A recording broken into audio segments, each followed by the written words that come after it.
Welcome to season 4, episode 1A of the Surf and Sales podcast. And we call it 1A because I, after 399 episodes, lost a recording. So that if we can ever find it, I'll post it.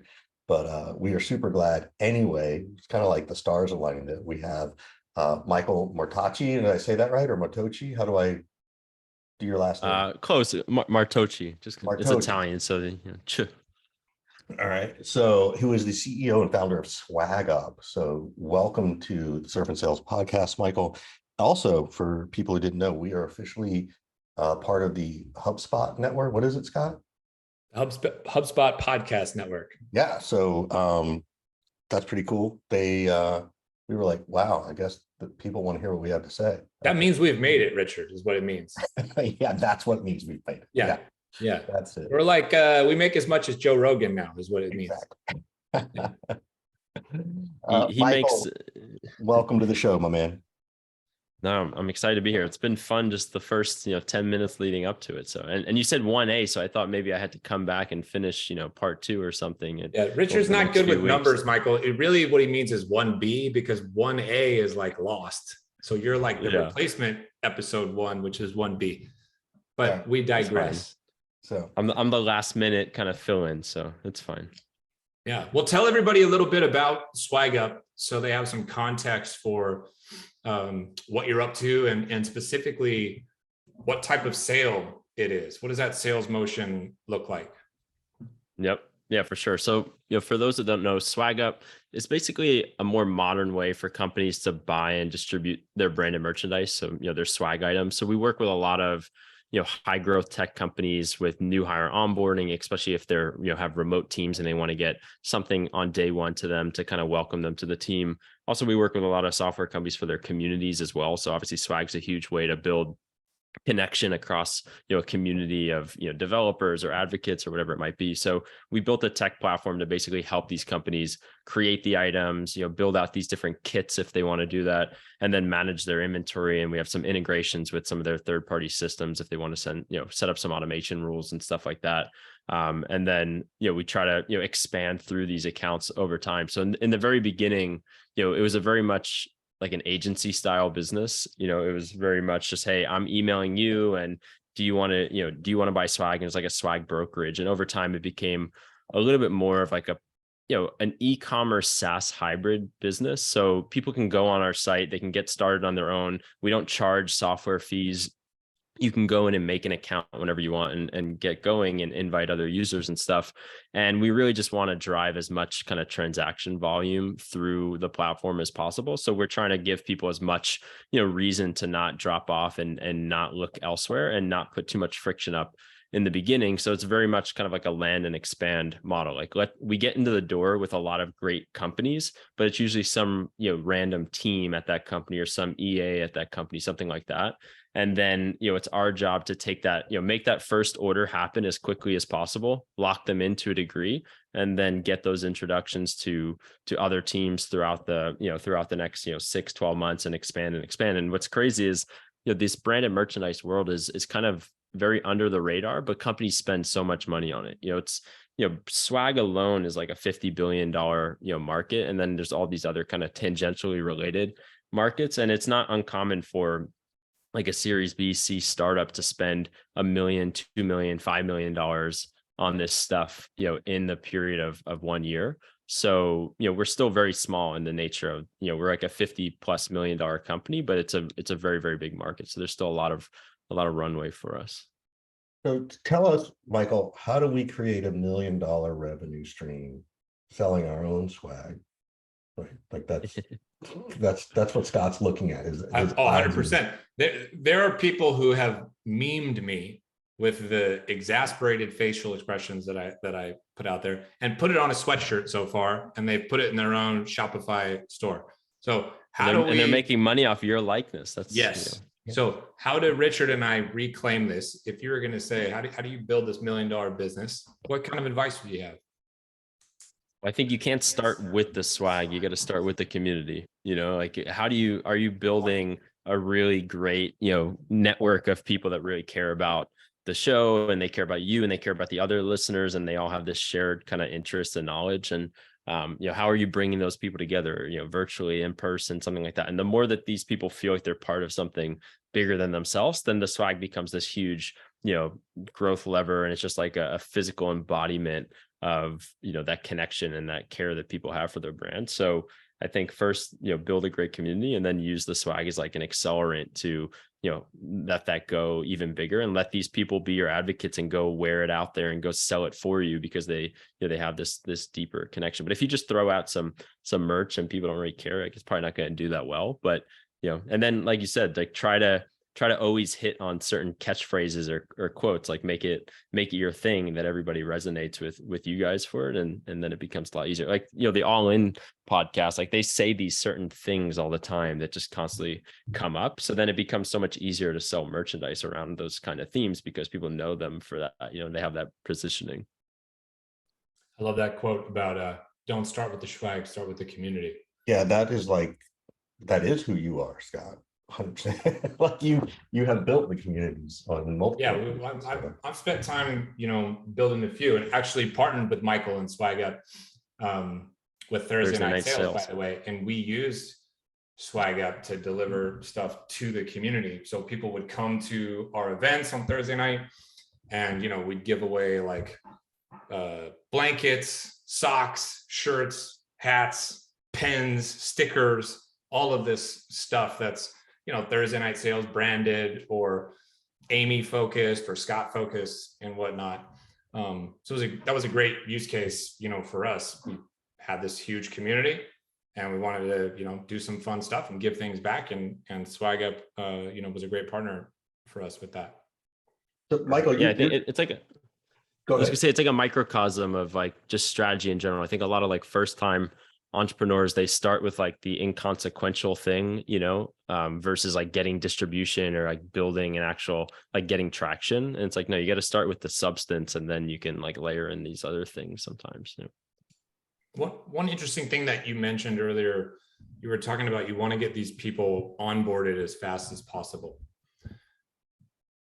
This is something that I encounter all the time in my consulting business, and I'm preaching that same thing. Like, somebody just purchased, okay, we got to get them onboarded ASAP, and we got to get them utilizing and using the product ASAP. Without that, retention goes down and all that stuff. So can you talk about, from your experience, just like how important that stuff is, and what are some good goals for people to put in place? How soon should somebody try to get onboarded, and what are the kind of implementation utilization metrics that you're looking for at certain gates? And if you get past those, you're like, okay, this client's pretty good. Yeah. Well, so I started doing all the sales for the company for the first 2 years. I was up till 3 a.m. every night, closing every deal, interacting with every customer. So, I've seen kind of the evolution of the business, and I've seen what kills and makes deals happen. And obviously, the old adage of time kills deals is like the most prevalent thing. Every day that the deal doesn't happen, it's less likely to happen. And you could probably graph a nice curve that it's just like very, smooth, that shows that. And also the faster you get them in the door, it's all about getting the initial trust. When they haven't worked with you yet, there's this real ambiguity of like, they're not really committed to you at all. And once you get to place the first order, I'm a big advocate of like, even if that first deal is small, it's $1,000, it's $100, it's $5,000, whatever it is, just get them to make that first deal, because they get over that psychological kind of step of like, okay, we have a relationship with these people, we trust them, we have this partnership. Then you can go out and you've earned the right to basically have deeper conversations and get them to be doing more stuff with you. But I'm always like, I don't care how big the first deal is. I don't care. Don't cloud the water with like talking about the bigger partnership just yet. Like, just get them through the door, get the trust, then you've earned the trust to then have those deeper conversations. So that's just my general kind of sales philosophy. And then I don't know, we have like about a 21, 22 day time to close. It's a little different for us because we're not selling like a software product per se. It's kind of e-commerce-y with software. But we try to get them within 3 weeks from like first lead on the site, getting them to, close that first deal with us. And then, our average customers do about 3 to 4 transactions after the first initial transaction. So there's a, it's not like reoccurring software. It's like you have to kind of continue to get more revenue off of them or out of them on an ongoing basis. But the customers that close the deal within 3, 4, 5 days are the ones that go on to become really successful customers. And like I said, like every deal that's taking an extra week, 2 weeks, it's the likelihood that it actually happens becomes much, much lower. Yeah. And in the expansion sale, I would imagine one of the keys is to reach out to those people at the right time to kind of hit them up after they've had some success or experience, and then engage in that kind of dialogue. I would imagine people screw that up a lot. So what are some of the things that somebody should be looking for if they're doing expansion sales to kind of know that the timing might be right? Well, I think the key is to ask for feedback first, not expansion. Go to them and don't say, okay, I think that they're probably ready to expand or to introduce us to more people. Like, I'm going to ask for that. What I've always seen work is just reach out in a very helpful manner to say, hey, I want to learn about how the experience went. What were the things that you really liked? Where you think the platform's lacking, this and that. And those conversations always lead to the bigger conversation of, what else can we be doing with you? What other problems do we have that you guys aren't solving for us yet? Versus if I were to just reach out to them and be like, hey, we want to work with you on XY use case that you're not working with us yet. Like, can we do that? Like that never gets the right, response. So I think it's reach out in a way that's, puts their guard down, ask for feedback, and then let them kind of guide you if it's the right time. Or, because I want to solve their problem first. If they have some sort of unresolved problem or they're not getting all the value just yet, like, let's fix that for them first, and then earn the right to then have the next, conversation about where we go from here. And then once you do find out that, hey, there is more opportunity, at least for us, we can work with so many different teams at a company. So it's like, first off, have we explored everything we can do with this team? And then if so, how can we also get introductions to other teams throughout the company? Especially if you think of like an Amazon that, we work with Amazon and we work with like 40 teams there, but there's like hundreds of different teams there. So you can just go in and kind of farm that account for the next, 5 years. So we started launching like a referral program to get people to refer us into, different business segments and incentivize them that way. But, I think the big mistake is asking something from somebody when they're not happy or they haven't felt that they've got the full value just out of it. And it's hard to just see that purely from like intent signals and data in a platform. You kind of just got to ask them for feedback and be helpful, I think. Yeah, I think you just nailed it. And I call it's kind of like the interview approach. Hey, I want to interview something. You have a couple of minutes. I think it's a little bit more on the sales prospecting side, but it's the same philosophy. I like that. I want to shift gears a little bit. You are a serial entrepreneur. You have co-founded quite a few things. Have you always some successful, some not successful? Well, as I say, look, everything's a success because even if it didn't work, it got you closer to where you are, right? Or where you want to go. So yeah. Have you always been that way? Like, were you always that kid, hawking something at school when you weren't supposed to? Not cigarettes or drugs or anything, but maybe, I don't know. Were you always that kid? Yeah. I was like the quintessential like entrepreneurial kid. There's a picture on my Twitter that's like pinned right to the top of it, and I'm like 4 years old outside my house, like on a phone. I've got my little stand outside. I'm selling yogurts. I'm selling iced tea and all this kind of stuff. So that was always the kind of mentality. And it's I can't say I'm like I did it myself. It was just like naturally ingrained in me from a DNA standpoint. My dad's entrepreneurial, but then my mom on the flip side, worked in finance for 33 years. So I have like this analytical, mind as well at the same time. But my dad's really the one that kind of showed me, taking risks, and just I have some sort of blood in me that has that. And I used to, I would have family dinners and everybody's over and stuff. And I would take the tissues from like the bathroom and then, fold them and put them in like little to-go kind of packages and try to sell them to people at the dinner table. Like, hey, I have these to-go, tissues. I had different ideas. Yeah. Repurpose it. Oh my God. I used to, I love to invent stuff too. Like, so my big idea as a kid was the butter stick. I loved, I always found it so difficult to like spread butter on things, but I always, glue sticks at school were like so easy. So I was like, why don't you put butter in like a glue stick container and just like kind of spread it on toast and bagels and stuff. And that was, I tried to make little prototypes. I didn't follow through with it, but that was like a big idea I was really excited about. And then when I was like 8, one of the things I liked working out, but maybe not 8, I might've been like 10, but I liked, and I played baseball and basketball and all these things. So I saw that there was like a push for protein based things happening when I was like younger, and and that really ended up happening. And I wanted to make protein based ice cream, so like healthier ice cream with like skim milk and like protein based, kind of like Halo Top in a way, but this was like way before Halo Top. So I had like these prototypes in my freezer, and I'd write on them like I made this like April 2004 or something. So I was Oh my always that kind of God. like inventive type of young kid that was just very curious. Oh my God. So many good ideas. The butter stick, dude. You gotta go do that just to get on Shark Tank and like come up with everything in a stick. Like Right. the new Whatever it Scrub is. Daddy, right? Right. So Oh, good. But how um, much easier is that? Like right, spreading it. And sometimes I'll just take the actual butter stick itself and just do that, and it's just right. easier. A lot of The, people, yeah, a lot of people do that. They grab the whole stick and just rub it all over. This is, I mean, I would use this because I'm that level of like lately. Yes. I'm Yes. like, I tried to spread this with the knife, it's just not working. Fuck it, I don't want any butter. exactly. It's a real problem. And then you start like, you break the bread or something with the knife because it's like hard and cold or I would something. do the Right. same thing with garlic.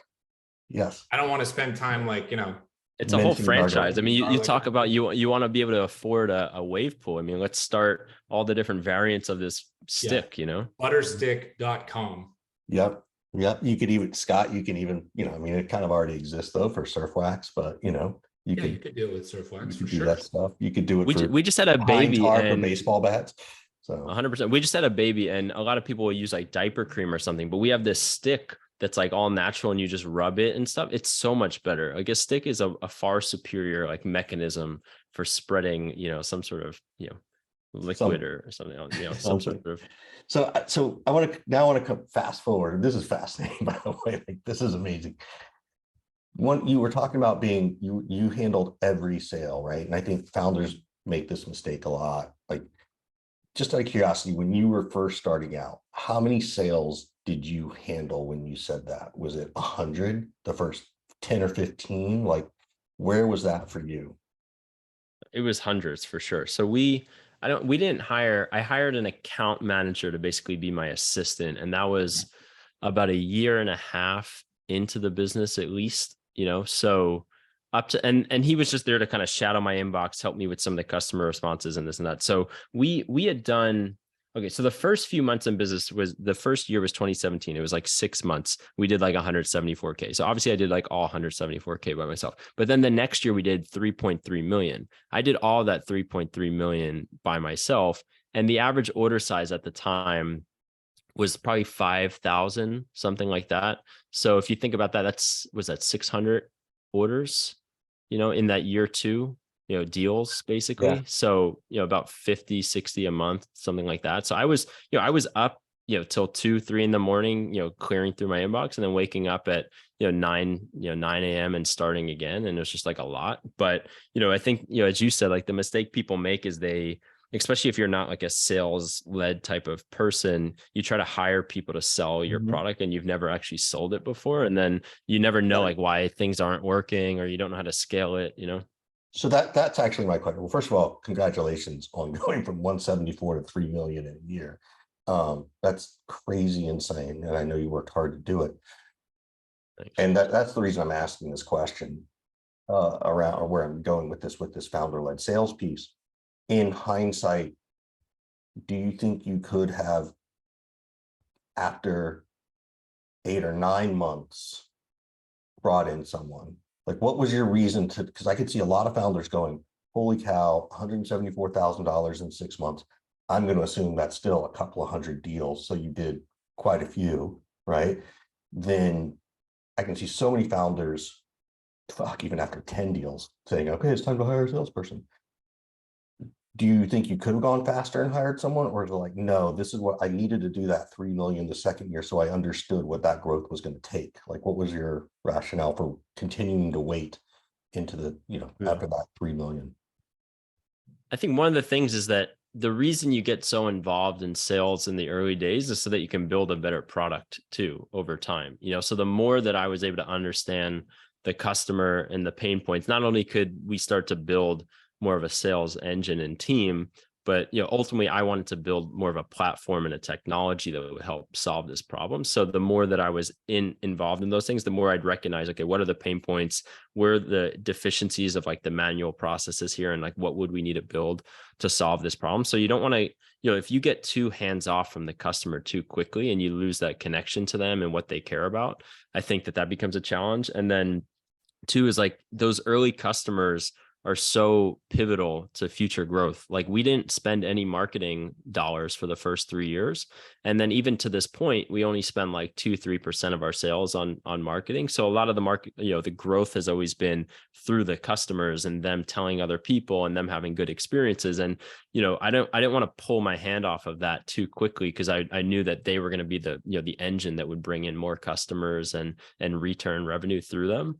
And maybe I didn't trust somebody else to do that right away, or and then also you just when you're super busy, I don't know, sometimes you're just like busy doing it and not thinking about how to scale it with other people just yet, and then you got to find great people. And then in the early days I was out of my mom's like house, and then we had this shitty warehouse in Linden, New Jersey that was like no air conditioning, and even to be able to find people that are at the caliber that you'd want to be able to like take that kind of risk, I think is challenging too as a 22-year-old founder, 23-year-old founder. Like who's going to make that jump? And I think that there's probably some hesitancy of even thinking like, okay, would anybody even join me that's like a good salesperson? So the first salesperson I went to college with, so I was able to kind of convince him to leave his job and join us. But if it was just some random person, I don't know if it would have been as simple to get them to commit to it. But I'm sure we could have figured it out. But there's just hesitancy probably.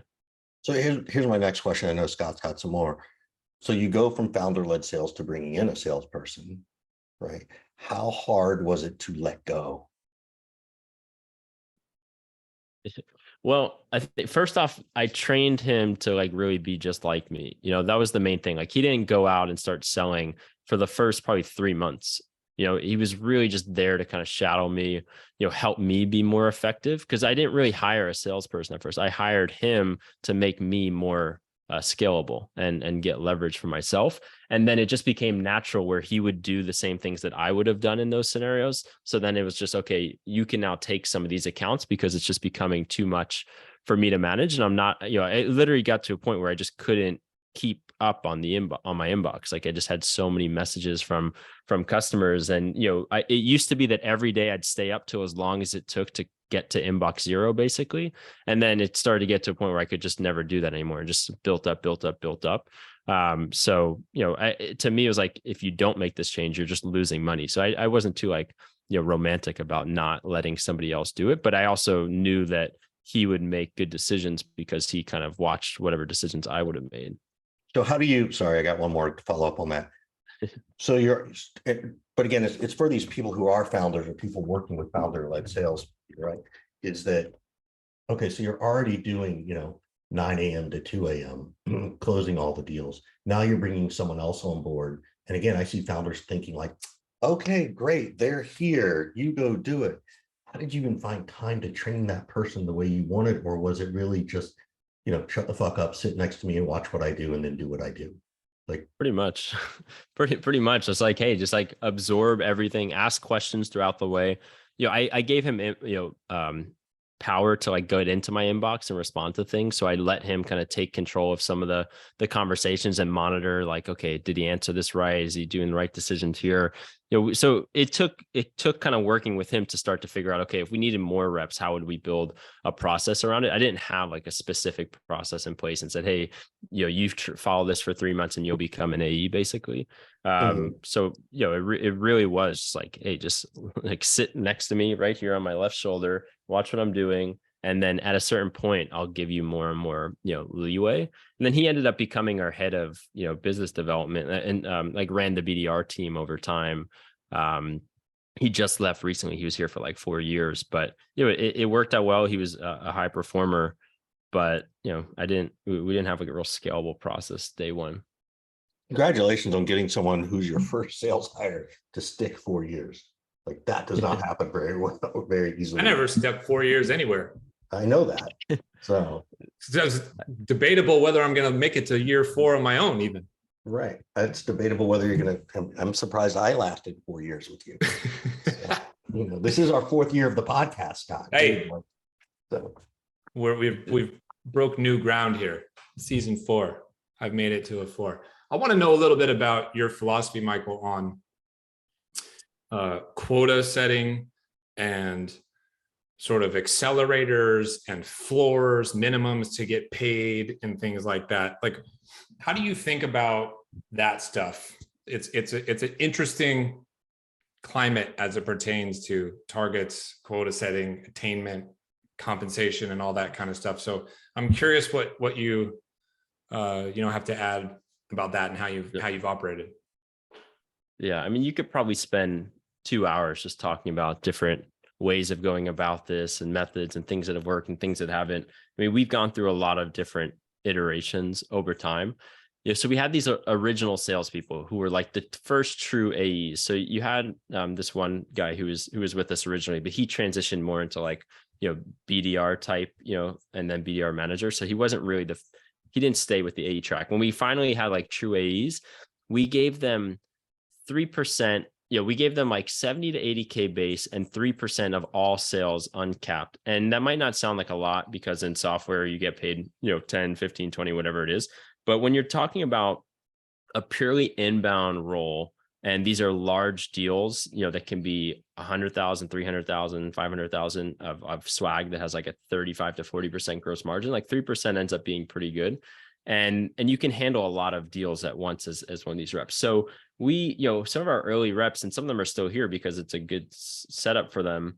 They can make 300 grand, selling swag, and because of that 3% upside. And we're kind of stuck in a way with those legacy plans. I'm sure you've been in situations like this where you join an organization like, oh yeah, they've been here for a while. It kind of is what it is. They have that structure, and that's been challenging to kind of shake that. But for all people that came after them, we've gotten a lot more kind of methodical about how we go about doing these. Like, we didn't have floors before, and now we do as of like 12 or 18 months ago, because it was just like super unprofitable to have people that are getting paid out decent amounts of money, let's say 20, 30K a quarter, for being at 80% of where we need them to be. And obviously you can just say, hey, we need to fire them and move on, and it is what it is. But like, you also want to help people be successful, and setting these floors and goals and reaches and accelerators helps them kind of stay focused on like, okay, this is where I need to be, and this is what high performers look like at this company.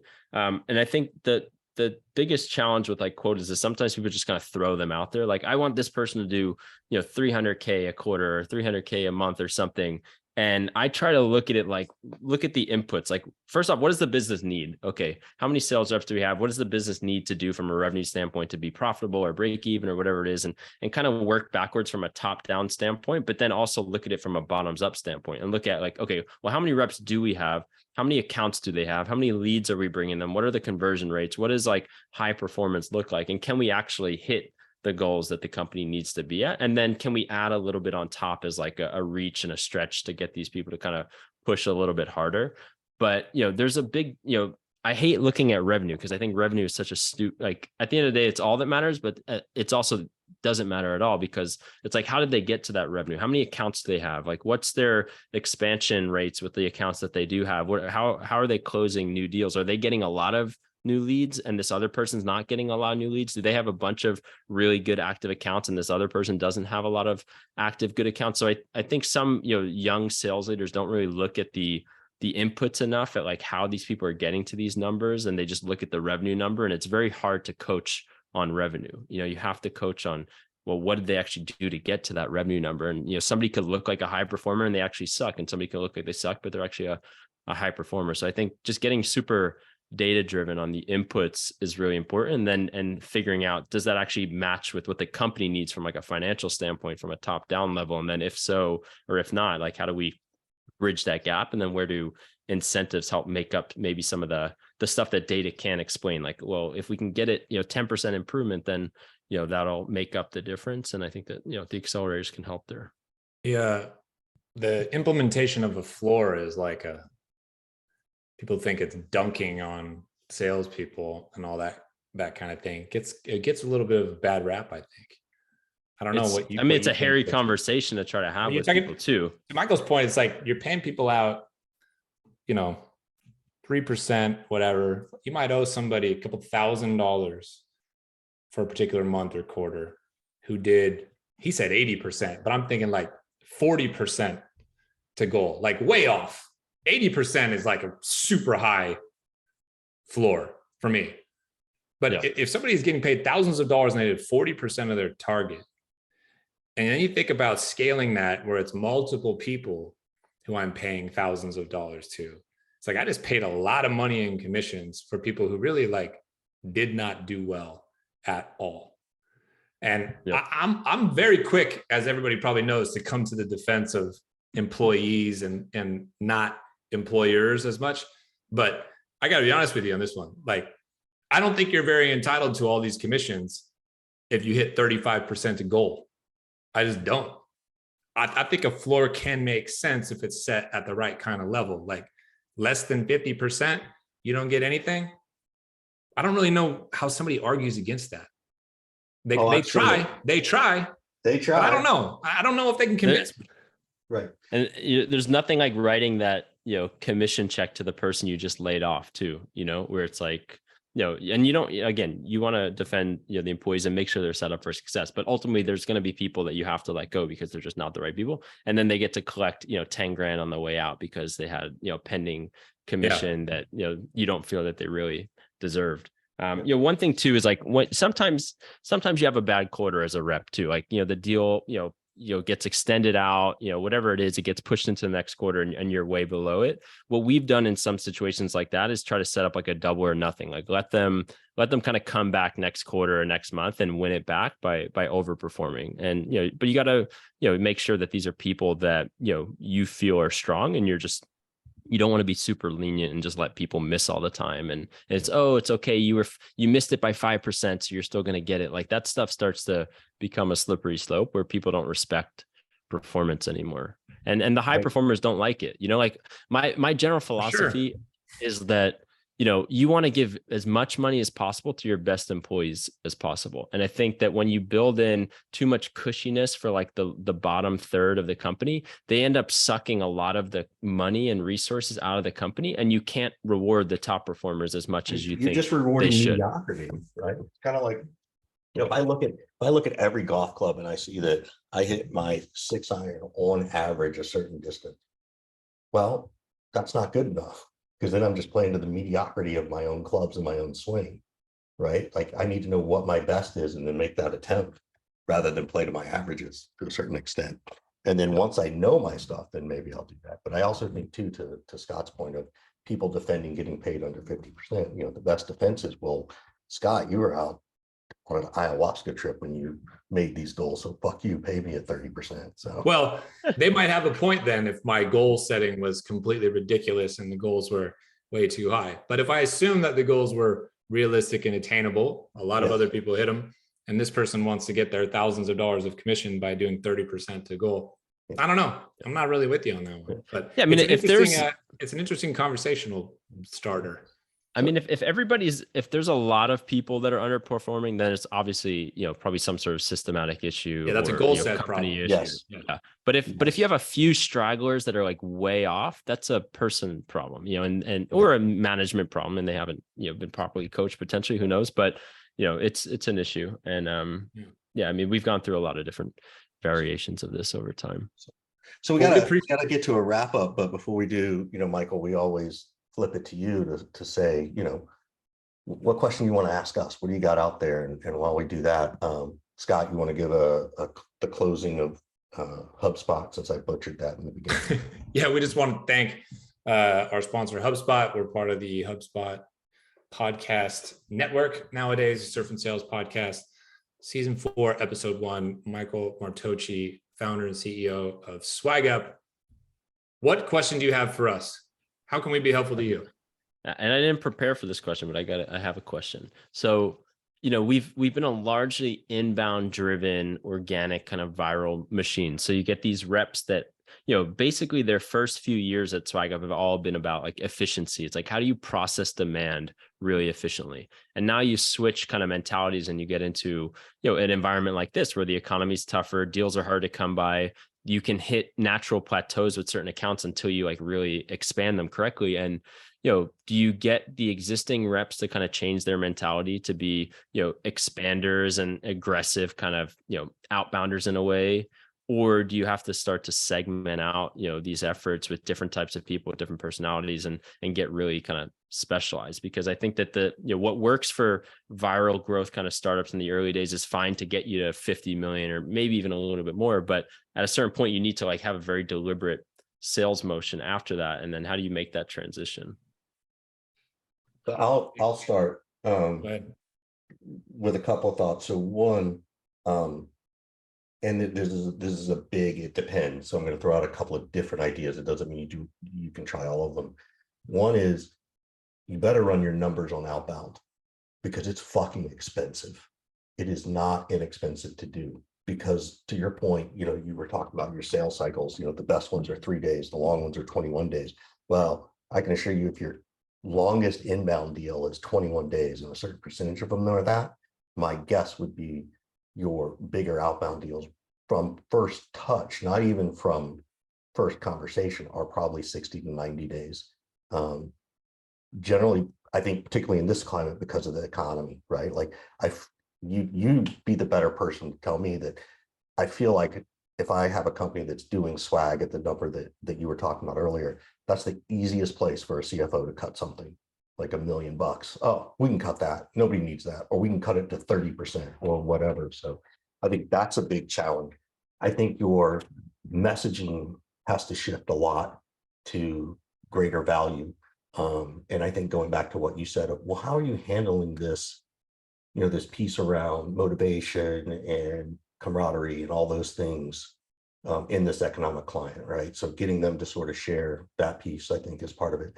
But outbound's super expensive, and you just need to run the numbers. The other piece is, and run the numbers of, do I build it in-house or do I outsource it? Because there are good outsource orgs out there. That's one thing. The other piece is coming back to your thing of, it's hard, in my opinion, to find people who've been living off inbound for so long to get them to just, you even use the word aggressively, go outbound. If they aren't naturally inclined to that, it's going to be harder. And then that can just become a different management problem. I think you have to know your expectations of people and what you want out of them. And I do think it's okay to segment it, but I think you have to experiment with all these things. And then the last thing I'll say is, Scott and I talked about this with some sports teams, some pro sports teams back in the beginning of COVID. The sports teams, when everybody couldn't go to an event, the teams were just hunkering down until this thing passed. You remember that, Scott? They were like, we're cutting everything. And they had, now, granted, sports teams had money, right? I don't know if they actually lost money during COVID, which is an interesting thought because of all the TV rights and stuff. But they really had to take that approach. And I'm not suggesting that's an approach you should take at all. I don't think it's good for many companies, but I feel like that's what I see and hear a lot of, like, let's just hold on for dear life until, somebody tells us it's good, or 12 people tell us that we're not in a recession or whatever it is. So well, I'll shut up and let you respond, or let Scott jump in. And I have worried for a long time that we have over segmented everything. I have never built a sales org with an SDR team, ever. Everything that I ever did was full cycle sales rep.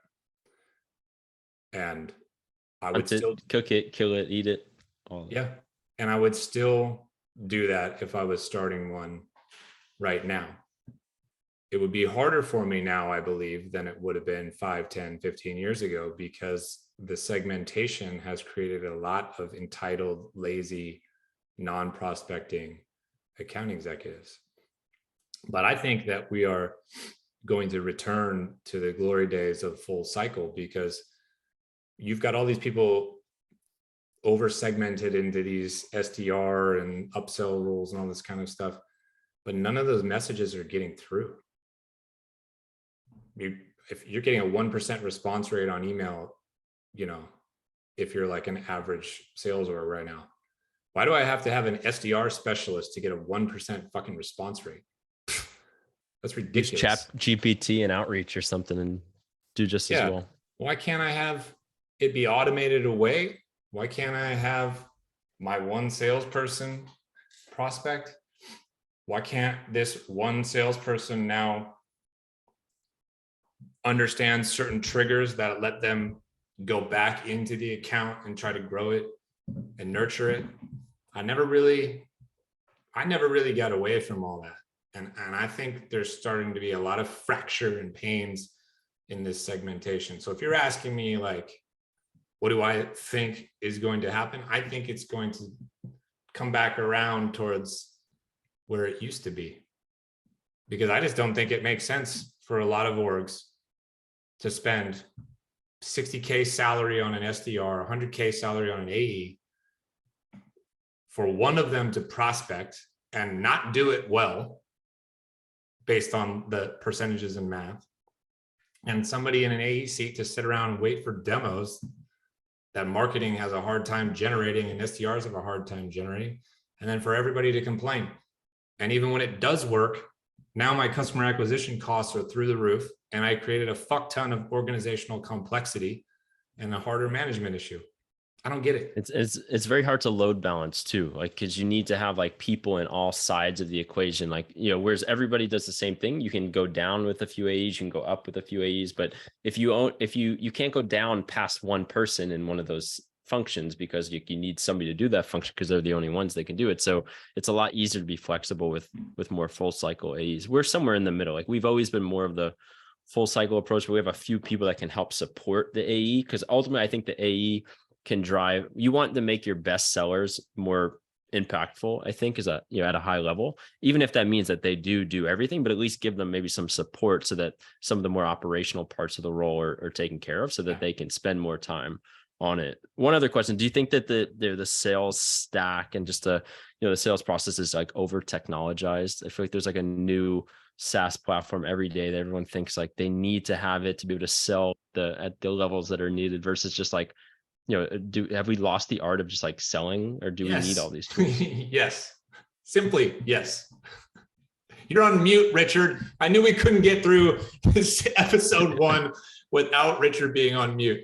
Take yourself off mute, Richard. I was just going to say, Scott, tell them how big your sales stack is. Oh, I use nothing. I just posted about this today. I use Google Suite. What else do I have? I have to pay for a Zoom license, which I don't have to, I suppose. But I do a bunch of large events and it's just easier.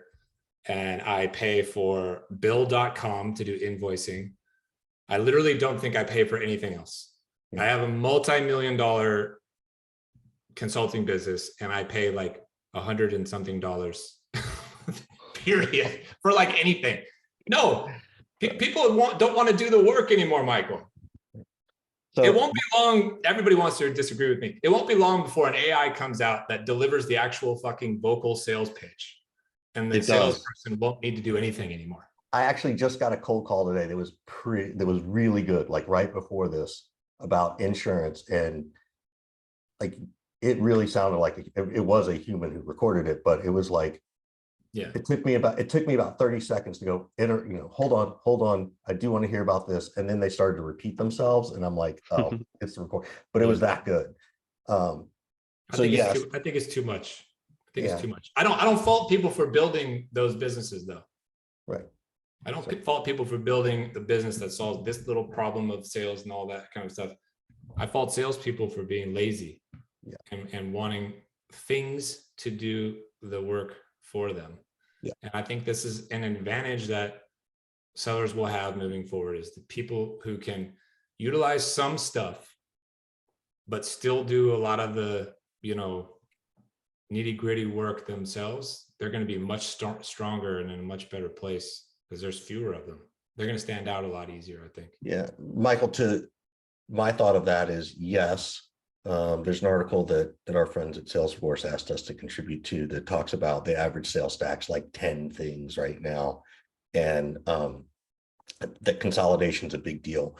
I think consolidation's happening, one, because of the economy. Like, I think it's accelerating that part.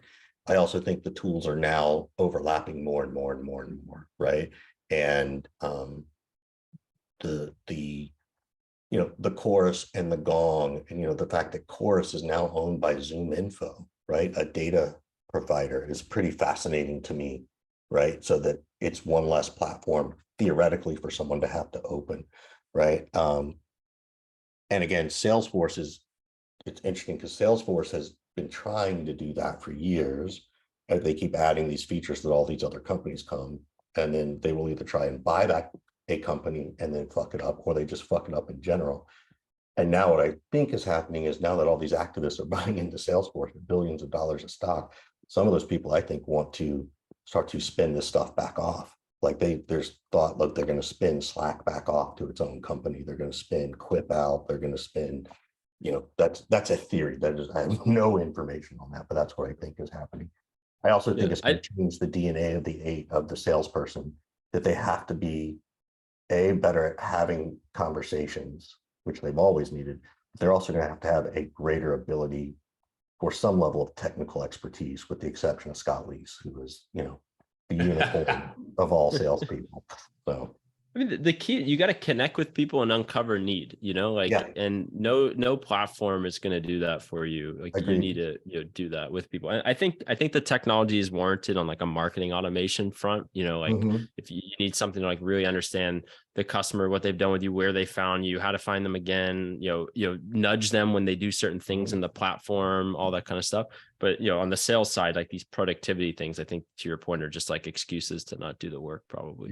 Yeah, there's a difference between top of the funnel and encouraging that engagement to occur, and then how do I actually have a decent conversation with somebody, which is really where I think that the trust happens. There are rare occasions of product-led growth, right? I'm sure you have enough customers that don't necessarily have to talk to someone, which is okay too, right? There's nothing wrong with that. And I think it's highly encouraged. No. At some point, Well, those bigger deals, though, those companies actually want to talk to a human, right? They do want to. I mean, Jason Lemkin's a huge proponent of go on a plane and go meet the customer. Like, if you go meet the customer, the chances that they churn are like, infinitely, lower. Sadly, I can't follow Jason that. Lemkin. He blocked me on LinkedIn, so I'm not allowed to see his content because I disagree with him too much. So, but I love you, Jason. If you ever on that point, he's not wrong, though. On that point, he's not wrong. No, he's not. I'm not saying he's wrong. He just didn't like it when someone disagrees. So, but that's okay. I still love him. I wish I could see more of his content, but shame on him. Not really. Scott knows. Waiting for that not really part. Michael, thanks so much for being a part of the show, man. Everybody should connect with Michael on LinkedIn. Check out Swag Up, and maybe they can help you in your business. So, good luck, Michael. Thanks, man. Appreciate it. Thanks for having me on. It was fun. Awesome. Bye, man.